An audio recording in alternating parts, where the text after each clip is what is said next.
مەلبینە ڕان دەبەک و نێزی 5,000 حەجین هەرێما کوردستانی بانک و فلتەرین ڕێبەبەراتیە حەج و عومرە هەرێما کوردستانیدا چوونە یان ئەم بە ڤیزا گەشتکاری چوونە سعودیە بێگومان فەریدا حەجی یا ئیساڵ ئەنجام دەبێ ئێدی ڕەوشە حەجیان بڤی ئاوایی بووە بە سەردەما گەرمەکە گەلێک یعنی گەلێک حەجیان وەفاتکردنە لە مەکەهێ بەرێز ڕۆژگار جعفەر ڕەسوڵ ئەو بەرپرسی ڕاگەیاندناشاندا وەزارەتە ئەوقاف و کاروبارên ئۆلیە دگەلمەیە بەڵێ بله سپاس کاک ڕۆژگار ئێدی لەوانەیە زۆر تامەزرۆ بن کە سوکاری حەجیانی هەرێمی کوردستان بۆی بزانن ڕەوشی حەجیان چوونە بارودۆخیان چوونە بە چ پرۆسێسی دەگەڕێنەوە ئەگەر ئێمە باسی مەکە بکەین ینی بێژگە لەو 20 حەجیە کە وەفاتیان کردووە ئەوانێک کە بێسەروشێنن ژمارەکە هەر ئەمەیە ئانزانیاری زیاتر هەیە بەناوی خوای بەخشندە و میهرەبان دەمەوێت لێر بکانەوە پیرۆزبایی لە تەواوی حاجیانی هەرێمی کوردستان بکەم ئەوانەی کە لە ڕێگای وەزارەتی ئەوقاف و کاروباری ئاینیەوە سەفەری گەشتی حەجیان کردووە و لە دوێنێەوە مەراسیمەکانی حەج لە شاری مەککەی پیرۆز کۆتایی هاتووە و ئێستا ئەوانە بە تەواوی بە فەرمی بوونە حاجی و لە ڕووی بارودۆخۆ باردۆخیان زۆر باشە لەو پەڕی باشیدانە و هەروها دەمەوێت سوپاس و ستایشی بەڕێز جەنابی سەرۆکی حکوومەتی هەرێمی کوردستان ڕێزار مەسرور بارزانی بگەین بە خەڵکی هەرێمی کوردستان لە بۆ ئەو هەوڵوماندی بوونانەی کە لە سەر هێڵ بۆ بە بەردەوامی لە بۆ بەتایبەت لە بۆ ئەو هاوڵاتیانەمان کە بە شێوەی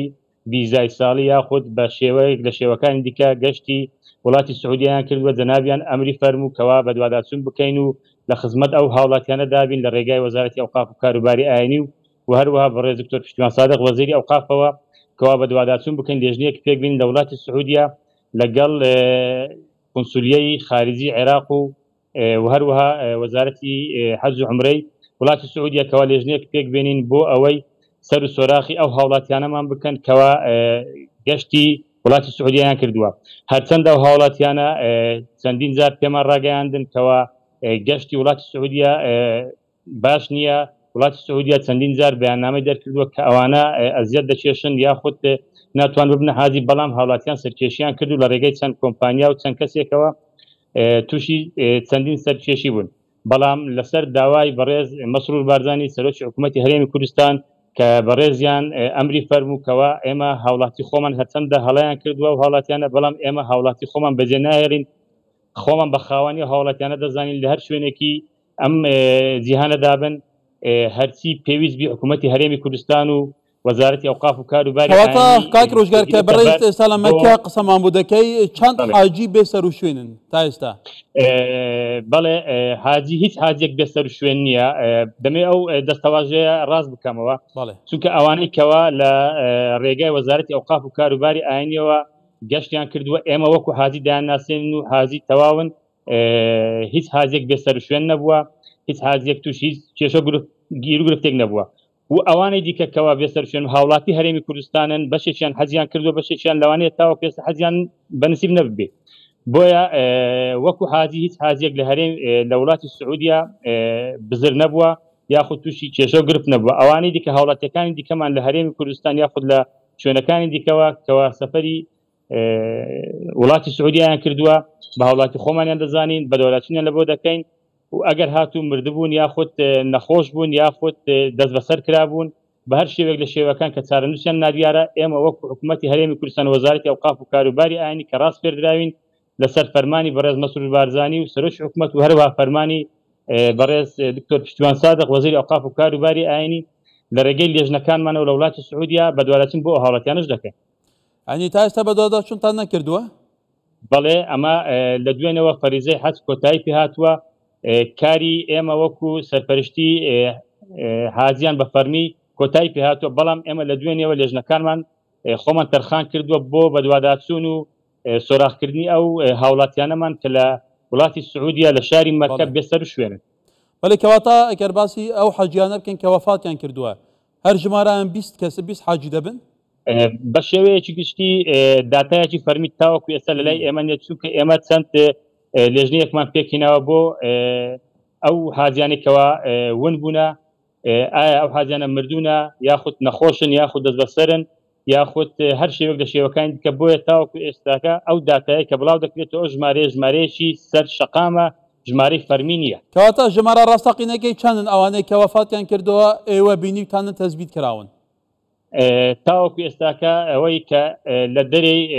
حاجیانمانە هەوڵەتێنێک کە لای ئێمە